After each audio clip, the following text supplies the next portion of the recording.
ప్రేమించిన అబ్బాయి మన కళ్ళ ముందు ఇదైపోతే చనిపోతే ఆ టైంలో ఎలా తీసుకున్నావు అంటే అసలు? నేను ప్రేమించిన అబ్బాయి వాళ్ళ తమ్ముడు చనిపోయింది. ఓకే.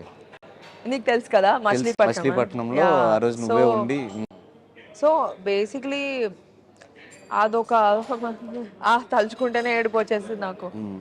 ఆ అబ్బాయి నాకు చాలా క్లోజ్ ఫ్రెండ్ ధనుష్. నేను లవ్ చేసిన అబ్బాయి వాళ్ళ తమ్ముడు.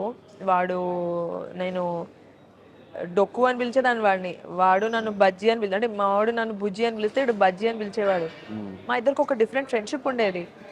రోజు నా బాయ్ ఫ్రెండ్ కన్నా బామ్మర్ది అంటే నేను వాడిని బామ్మర్ది అంట అబ్బాయిలా బిహేవ్ చేస్తా. నేను వాడితో ఎక్కువ ఫోన్ మాట్లాడేదాన్ని. అరే ఏంట్రా, అరే ఏం చేస్తున్నావురా అని. మేమిద్దరం ఫ్రెండ్స్ అయిపోయాం ఆ ప్రాసెస్ లో. అంటే మా ఫ్యామిలీస్ పెళ్లి చేసుకుందామని ఫిక్స్ అయిపోయారు. వీడు నేను క్లోజ్ అయ్యాము. వాడు పాపం చాలా అమాయకుడు, కొంగలాగా ఉంటాడు కానీ చాలా అమాయకుడు. అలాంటి ఒక పర్సన్ డెత్ ని నా కళ్ళ ముందు చూశాను. దాన్ని నేను మర్చిపోలేను.